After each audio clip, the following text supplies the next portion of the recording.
St. Mark chapter 8 beginning from verse 1. Ivangelo kaMark. Ngalezi zinsuku sekukhona futhi isixuku esikhulu singenakudla.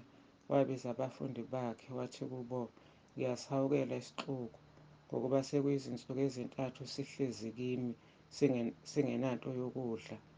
Uma ngibamukisa baye ekhaya bengadlanga, bayakuphela amandla endleleni, ngokuba abanye babo bavela kude. Abafundi bakhe bamphendula bathi, umuntu angatholaphi lapha ehlane izinkwa zokusuthisa laba na?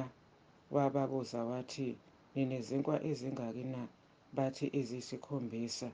Wayala isixuku ukuba sihlale phansi, wazithabatha izinkwa eziyisikhombisa wabonga, wasihlephula, wanika abafundi bakhe ukuba bababele.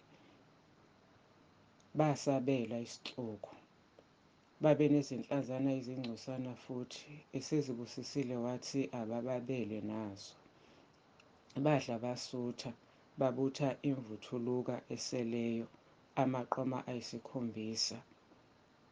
Babengathi 4,000 wabamukisa.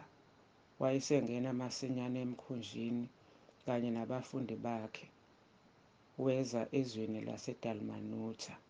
Khona kwafika abaFarisi baqala ukuphendulana naye befuna kuye isibonakaliso esivela ezulwini, bemlinga. Wabubula emoyeni wakhe, wathi, lesi sizukulwane sifunelani isibonakaliso na? Ngiqinisile ngithi kini, lesi sizukulwane asikunikwa sibonakaliso. Wabashiya, wabuye wangena emkhunjini, wamuka, waya ngaphesheya. Kepha babekhohliwe ukuphatha izinkwa, bengenalutho, isinkwa sisinye kuphela emkhunjini. Wayesebayala ethi, anobheka nixwaye imvubelo yabaFarisi nemvubelo kaHerodi. Baphendulana bodwa, bathi abanazinkwa. UJesu ekwazi wathi kubo, yini ukuba niphendulane ngokuthi aninazinkwa na? Anikaboni, anikaqondi na? Inhliziyo yenu iselukhuni na? Ninamehlo aniboni yini? Ninezindlebe anizwa na? Anikhumbuli yini mhla ngihlephulela abayizinkulungwane eziyisihlanu izinkwa eziyisihlanu, ukuthi nabutha iziqabetho ezingaki ezigcwele imvuthuluka na? Bathi kuye 12. Mhla ziyisikhombisa kwabayizinkulungwane ezine, nabutha amaqoma amangaki agcwele imvuthuluka na? Bathi 7. Wathi kubo, anikaqondi na? Bafika eBhetsaida, base beletha kuye impumputhe, bamncenga ukuba ayiphathe. Wayibamba impumputhe ngesandla, wayiholela ngaphandle komuzi, wafela amathe emehlweni ayo, wabeka izandla phezu kwayo, wayibiza wathi, ubona utho na? Yabheka, yathi, ngibona abantu, ngibona behamba kungathi izihlahla. Khona waphinda wabeka izandla phezu kwamehlo ayo, yabhekisisa, yayisidla, yabonisisa konke. Wayithumela ekhaya layo, wathi, ungangeni emzini wabantu. UJesu wayesephuma kanye nabafundi bakhe waya emzini yaseKhesariya Filipi.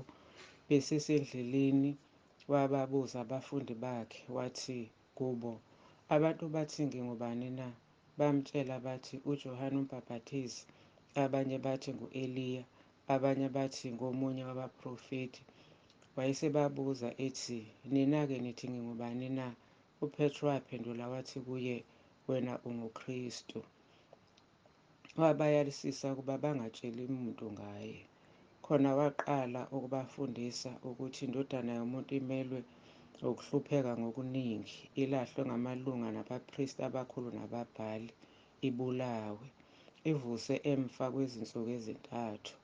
Lelizwi walikhuluma ngokusobala. UPetro wamthatha, waqala ukumkhuza, kepha waphenduka, wabheka abafundi bakhe, wamkhuza uPetro wathi, buyela emva kwami Sathane, ngokuba awuqondi kaNkulunkulu, kepha okwabantu. Wayesebiza isixuku nabafundi bakhe wathi kubo, Uma umuntu ethanda ukuza emva kwami, makazidele athabathe isiphambano sakhe angilandele, ngokuba yilowo nalowo othanda ukusindisa ukuphila kwakhe uyakulahlekelwa yikho. Kepha olahlekelwa ngukuphila kwakhe ngenxa yami nangenxa yevangeli uyakusindiswa, ngokuba kuya kumsizana umuntu ukuzuza izwe lonke alahlekelwe ngukuphila kwakhe na? Ingabe angakhiphani umuntu kube isihlengo sokuphila kwakhe na? Ngokuba yilowo nalowo onezinhloni ngami nangamazwi ami kulesi sizukulwane esiphingayo nesonakeleyo, neNdodana yoMuntu iyakuba nezinhloni ngaye lapho iza ngenkazimulo kaYise kanye nezingilosi ezingcwele.